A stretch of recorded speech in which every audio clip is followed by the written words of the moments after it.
Debería estar aquí, ¿no?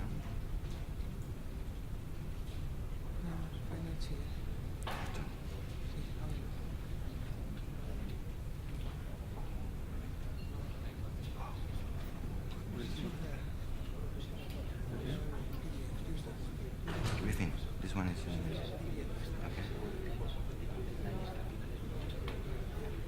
Yeah. Here we go.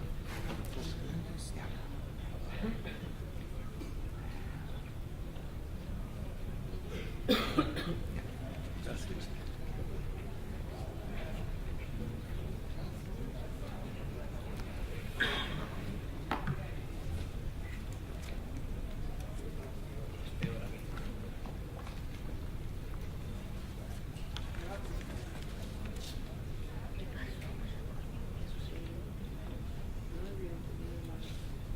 Que no estaba en el escritorio.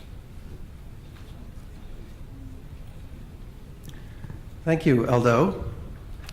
Hablo un poco español, pero no portugués. Es así que espero que acepte mi inglés. Muchas gracias.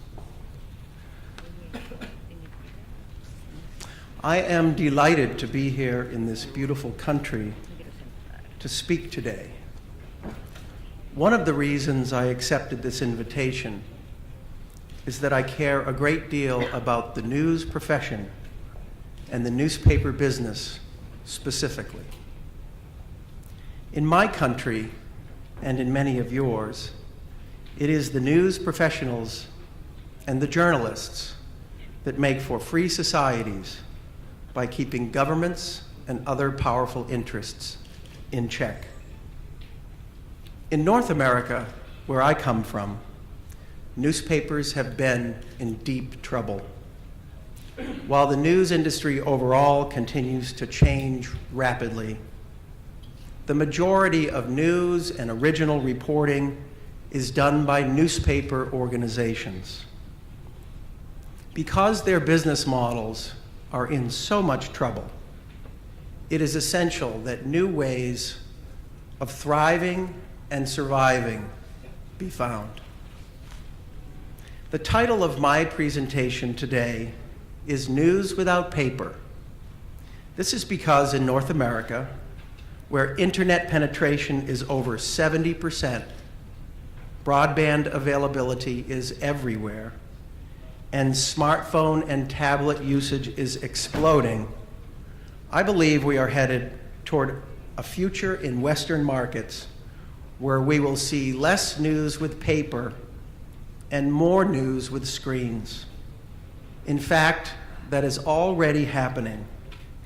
Today, it is common to hear newspaper executives in the US talk about a near-term future where the printed version of the paper will be distributed only on Sunday and perhaps 1 or 2 other days of the week when print ad revenue is the highest. But wherever it appears, monetizing the creation of news is the fundamental challenge. Many of you in this room are innovating beautifully.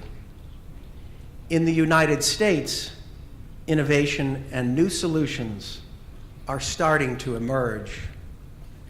And while your challenges may be different in Latin America, it is my hope that some of the innovations that I will show you today will be of interest and use to you. Before showing them, though, I would like to take you through a history of the last few years in the American newspaper business to show how quickly things can change and how dramatic the effects can be.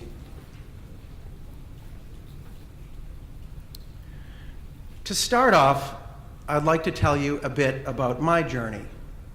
I was raised in a newspaper family. My father and grandfather worked as journalists and editors at the Boston Post, which was the biggest metropolitan newspaper in Boston in the 1950s. My first job was as a reporter and editor at the Griffin Report, a family-owned business newspaper. I then went on to be president and publisher of Parade, the largest Sunday newspaper supplement in the United States, and as CEO of Time Inc., the largest magazine company in the world. I was the chairman of the Association of Magazine Publishers in the United States, and today I serve on the business advisory board of ProPublica, a new kind of investigative news organization, which I will tell you more about later. And today, I'm also a member of a group of investors and operators that was assembled to buy and acquire metropolitan newspapers and their franchises in the United States, because we believe so strongly in the medium and its future. Like many of you, I have ink in my veins, but it is precisely that ink that has kept many newspapers and their companies bound to the past. I came here today to show you what practices and behaviors we are seeing at my companies, Empirical Media Advisors and Alex Partners, that are shaping the opportunities to move ahead profitably in what was once called the newspaper business. As I said earlier, my plan today is to briefly review the recent and sobering history of the U.S. newspaper business. I will then move to the dynamics of the digital transformation we are now experiencing, as well as 10 areas of tangible innovation and reinvention that are cause for optimism and action. And I will close with 5 questions that we innovators need to ask ourselves every day. My presentation is focused on newspaper organizations in North America and a handful in Europe. I did not come to talk about publishing in Latin America, which you all know much better than I ever will.